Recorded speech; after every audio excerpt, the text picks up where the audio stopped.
Bismillahirrahmanirrahim. Assalamualaikum warahmatullahi wabarakatuh. Perkenalkan, nama saya Sholeh Hidayat dengan NIM 60900121030. Di sini saya akan menjelaskan tentang tugas laporan saya, yaitu yang tugas laporan ke-6 yang membahas tentang array 2 dimensi. Di sini yaitu dengan pembelajaran mata kuliah pemrograman terstruktur. Pertama-tama saya akan membahas tentang apa sebenarnya itu array.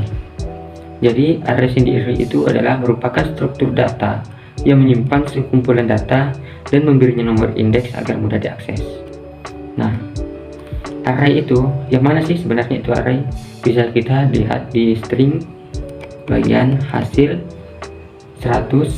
Nah, inilah yang dinamakan array, yaitu yang memiliki kurung siku. Untuk array sendiri, array biasa itu biasanya digunakan int angka 5. Ini array 1 dimensi. Untuk lebih dari 1 dimensi atau array 2 dimensi, maka tulisannya seperti di atas, hasil 100 atau bisa dilihat juga ini angka 5. Nah, kalau lebih dari 2 dimensi juga itu dinamakan array 3 dimensi, array multidimensi yang memiliki lebih dari 2 dimensi. Contohnya array angka 5, angka 9 juga bisa. Nah, ini multidimensi, yaitu lebih dari 2 dimensi. Baiklah, kita kembali ke pemrogramannya. Untuk pemrograman tersendiri seperti biasa, saya menggunakan perpustakaan include iostream, yang mana fungsinya biasanya digunakan untuk inputan serta outputnya. Terus yang kedua, saya menggunakan using namespace std. Nah, fungsinya ini agar kita lebih mudah ke depannya dan tidak ribet lagi menggunakan std yang memiliki banyak di bagian fungsinya. Nah, seperti std code, std in, std cin, dan masih banyak lagi yang menggunakan std. Terus langsung ke variabelnya, yaitu integer baris. Nah, integer baris ini digunakan pada saat di bagian input baris kolom. Nah, ini digunakan sudah pada saat di arraynya lah, untuk inputnya di dalam. Saya menggunakan baris, kolom, tanda A dan B. Kemudian menggunakan string hasil 100, yaitu menggunakan fungsi array. Kemudian saya menggunakan integer menu atau menggunakan di sini semacam prosedur. Integer menu, string jawab, integer A, void login, void input baris kolom, void nilai, dan void lihat data. Kita masuk ke integer main.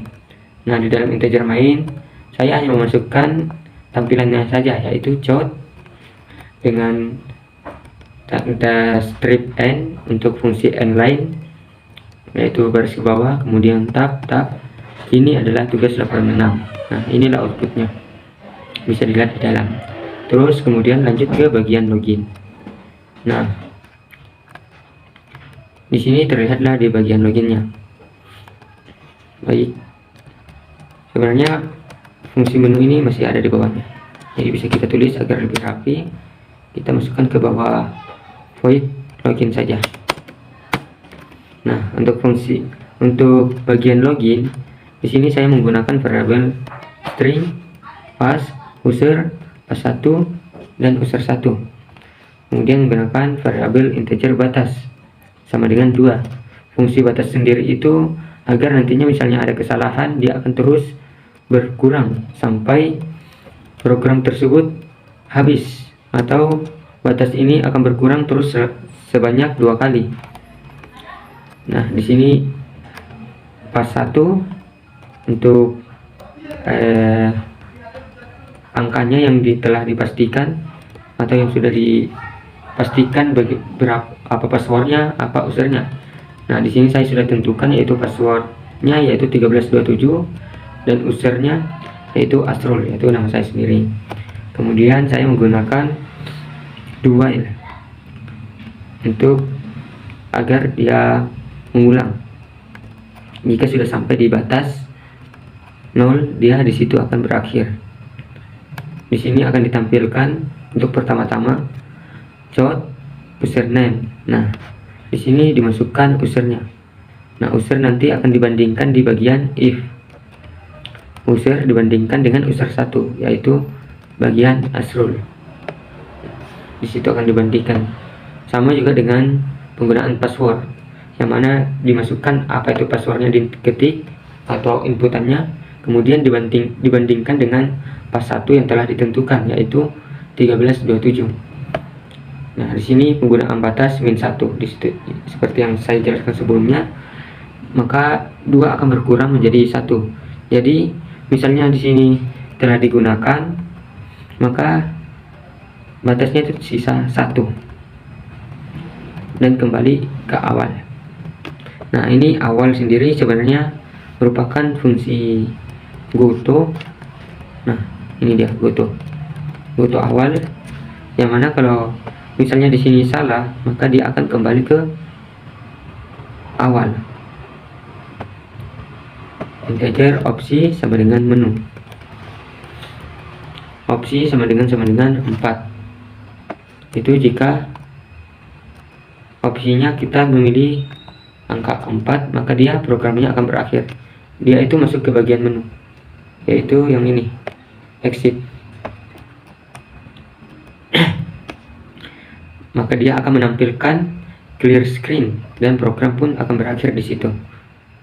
Kemudian LC, jika salah atau tidak sesuai, maka dia akan berhenti dan kembali ke awal. Nah, goto awal.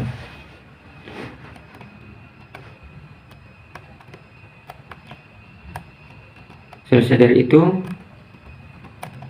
jika salah, maka dia akan kembali ke sistem pause dan sistem CLS. Dia akan berhenti sejenak, kemudian membersihkan layar kembali. Ini jika user kita salah memasukkan dan password juga salah memasukkan. Nah, di sini akan menampilkan username atau password salah. Dan sisa percobaan akan berkurang. Batasnya ini yaitu batas min sama dengan 1. Dia akan terus berkurang, dari 2 terus berkurang lagi ke 1. Kalau salah lagi berkurang lagi ke 0. Kalau salah lagi maka habislah sudah. Maka while batas lebih besar sama dengan 0, di situ akan berakhir dan program pun berakhir. Ini dia.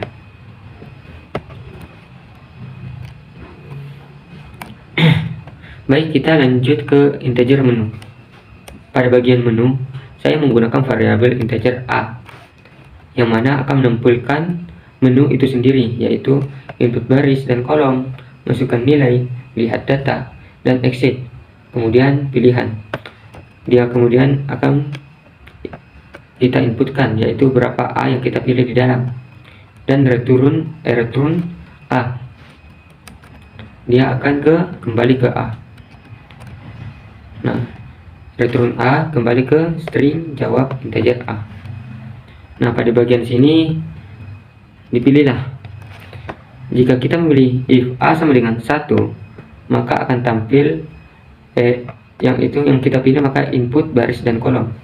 Nah, di sini telah dimasukkan di bagian prosedurnya, yaitu void input baris dan kolom. Dia akan lanjut ke bagian input baris dan kolom. Nah, kita jelaskan ke bagian input baris kolom terlebih dahulu, yaitu di sini akan memaparkan tentang masukkan baris kolom yang sudah kita tentukan. Masukkan baris yang mau kita tentukan. Terus masukkan kolom yang akan mau kita tentukan juga. Setelah itu, kalau sudah, dia akan kembali ke menu. Yang mana kembali ke menu memperlihatkan ini.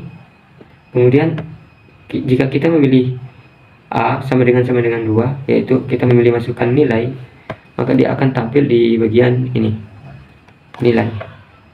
Di sini bisa dilihat for a sama dengan 1 untuk pengulangannya, a lebih kecil dari baris, dan a plus plus. For b sama dengan 0, b lebih kecil daripada kolom, b plus plus. Nah, di sini masuk inputannya yang tadi sudah kita masukkan di sini dari baris dan kolomnya. Di sini kita memasukkan nilai berapa yang kita masukkan ke dalam baris kolom tersebut. Nah, indeksnya ya, indeks ke berapa, indeks yang mana. Terus kemudian masuk ke, kalau sudah itu dia akan kembali ke menu lagi, dan kita akan di sini masuk ke menu. Jika kita memilih lihat data, maka dia akan tampilkan lihat data. Nah, yang ini saya menggunakan shot NDL agar supaya lebih rapi lagi ke bawah. Terus menggunakan pengulangan kembali for A sama dengan 0, A lebih kecil dari baris, dan A plus plus sama seperti sebelumnya. Bedanya di sini dia akan menampilkan saja, bukan memasukkan. Nah, menampilkan yang sudah kita masukkan nilai indeks yang sebelumnya, hasil A dan B. Begitulah. Sekarang kita akan menjalankan program ini. Baik, kita mulai.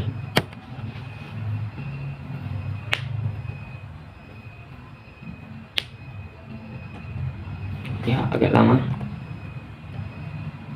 Nah, sudah tampil. Ini adalah hasil program yang sudah saya buat. Tampilannya itu, ini adalah tugas laporan 6, array 2 dimensi dan multi dimensi. Nah, silahkan login untuk memulai program. Batas login hanya 3 kali percobaan. Kita coba dulu. Asrul, passwordnya 1327. Nah, kita salahkan di sini passwordnya 1334. Nah, maka akan tampil seperti ini. Username atau password salah, sisa percobaan 2. Kita coba lagi. Salah, sisa percobaan sama 1, dan salah dan berakhir. Baik, kita kembali lagi ke programnya. Nah, jika benar, kita tulis seperti di dalam ini. Nah, tidak akan lanjut ke bagian menu. Bagian menu kita pilih input baris dan kolom. Nah, berapa baris yang kita mau? Kita misalnya 4, kolomnya 3. Baik, kita masukkan nilai. Nah, dia akan tampil seperti ini. 1, 2, 3, 4, 2, 3. Oke. Nah, itu sudah tadi. Kita lihat datanya. Nah, di sini kita bisa lihat baris dan kolomnya. Nah, jumlah baris dan kolom 1, 2, 3, 4, 2, 3, 4, 2, 4, 2, 4, 7 seperti yang sudah saya ketik sebelumnya. Berapa jumlah barisnya? 1, 4, berarti 4. Berapa jumlah kolomnya? Ada 3. Baik, sekarang kita exit. Program berakhir, dan terima kasih. Begitulah hasil presentasi saya mengenai tugas laporan ini. Kurang dan lebihnya mohon dimaafkan, dan terima kasih. Wassalamualaikum warahmatullahi wabarakatuh.